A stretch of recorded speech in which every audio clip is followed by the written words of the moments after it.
Salam jumpa dari R&D Gurame Official. Kita ketemu lagi ini untuk video selanjutnya.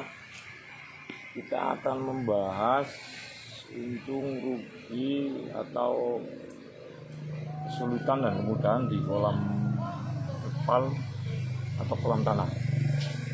Karena indukan itu dia butuh ketenangan, kestabilan, dan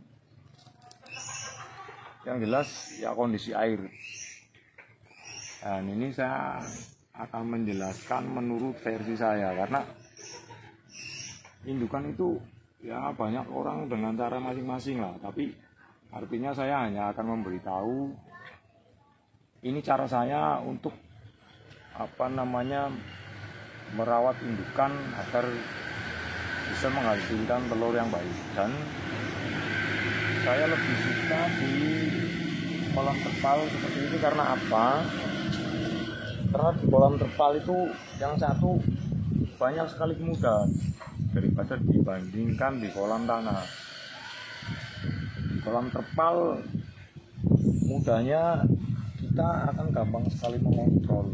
Jadi di saat pengambilan telur, terus kualitas air, ketinggian air itu akan jauh lebih mudah dikontrol daripada di kolam tanah. Dan terus dari segi keamanan di kolam terpal itu jauh lebih aman. Karena apa? Di kolam terpal itu dia tidak akan terkontaminasi dengan air yang yang kurang baik lah. Artinya air hujan yang dari pekarangan terus masuk ke dalam kolam, atau air dari selokan air yang masuk ke dalam kolam, itu akan riskan sekali untuk indukan. Ya untuk ikan lah, untuk gurame itu sendiri, karena gurame itu rentan sekali dengan jamur, dengan bakteri-bakteri yang nanti akan ya merusak kesehatan ikan itu sendiri. Tapi kalau di kolam terpal atau kolam seperti ini ya karena dia paling yang masuk itu air hujan, dan sesekali diisi dengan pompa air untuk menambah debit agar ketinggian itu tetap stabil atau kualitas air lah. Dan di kolam terpal itu ya kita mau buat seperti apa ya terserah kita. Dan kalau ini versi saya lebih suka dengan cara koloni. Karena koloni itu ya seperti saya kemarin jelaskan, bahwa dalam satu kolam kita bisa isi 16 ekor atau 24 ekor ya, dengan kita disesuaikan dengan lebar kolam itu sendiri. Kalau ini ada yang satu paket, ini saya bikin satu paket, ini ada yang satu paket.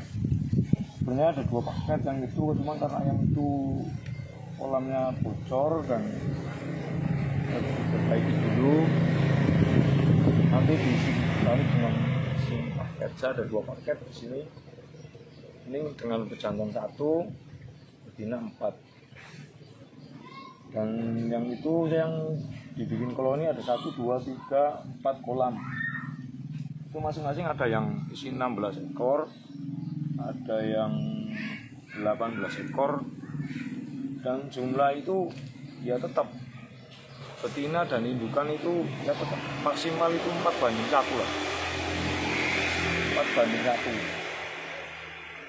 Ya cuman resikonya dari koloni itu sendiri begini.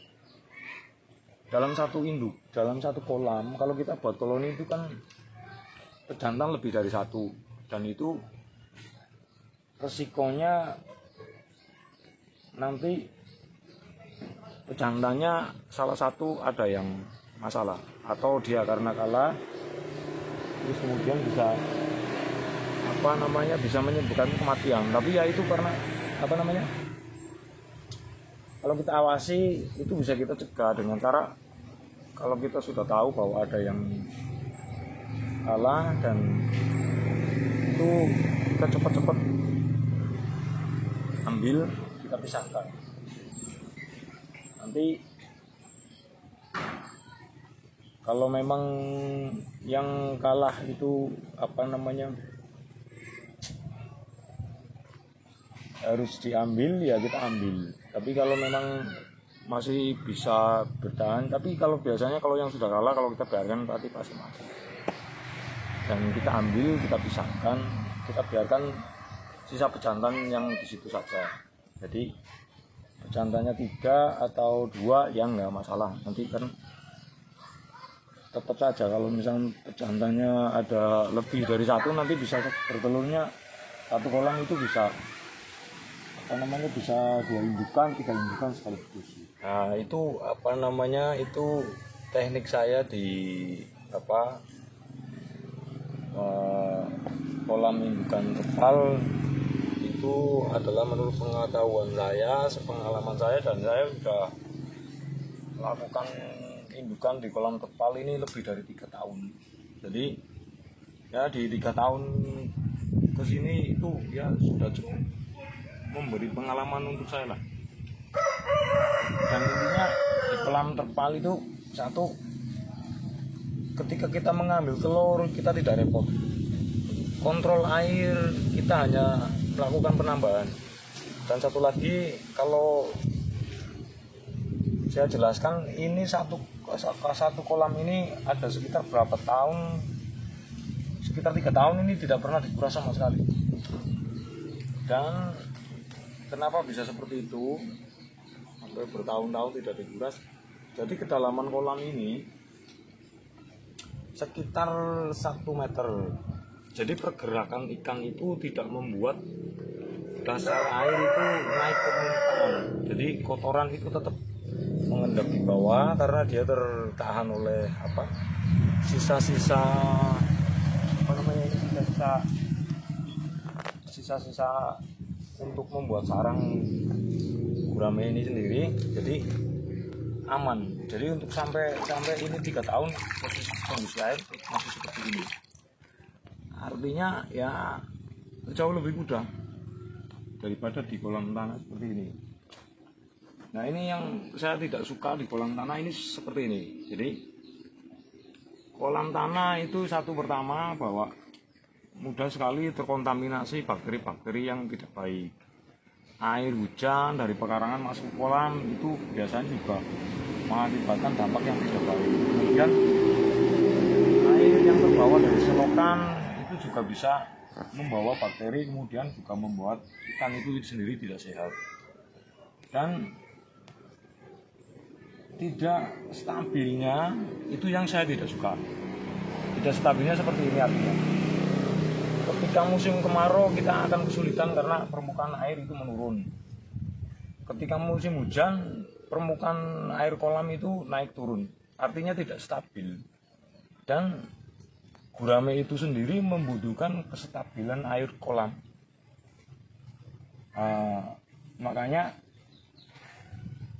dia karena tidak stabilnya air, kadang-kadang di waktunya dia akan bertelur karena air kemudian tiba-tiba naik permukaannya, dia tidak jadi bertelur. Nah itu tingkat kesulitannya di kolam tanah. Terus cara pengambilan itu kalau menurut saya itu ya ribet sekali lah. Jauh lebih mudah di kolam tanah, kita hanya berdiri di samping kemudian kita langsung bisa ambil telur. Tapi kalau di kolam tanah tidak bisa seperti itu. Maka dari itu ya kalau menurut pengalaman saya jauh lebih efektif di kolam terpal. Dan resikonya jauh lebih kecil daripada di kolam tanah. Karena selama 3 tahun lebih saya di kolam terpal itu ya minim sekali namanya gurame indukan saya karena kena jamur atau kena apa, karena terkontaminasi dari air yang tidak sehat, itu hampir tidak pernah.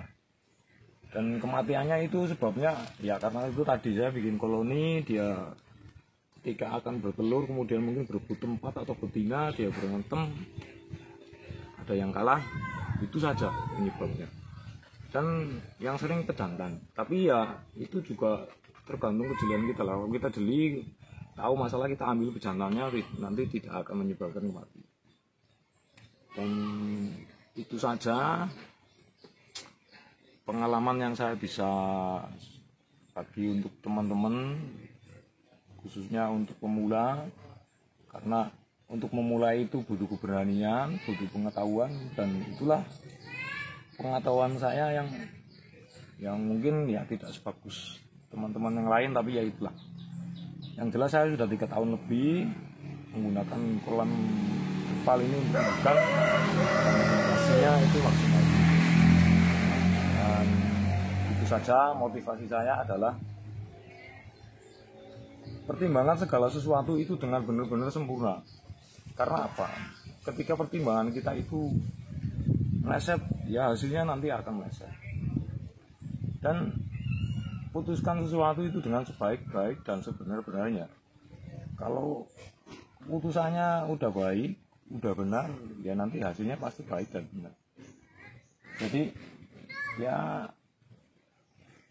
tetap semangat lah, karena belajar dan ingin mengerti satu hal itu ya tidak mudah. Kita harus benar-benar konsisten mempelajari, menekuni, itu saja.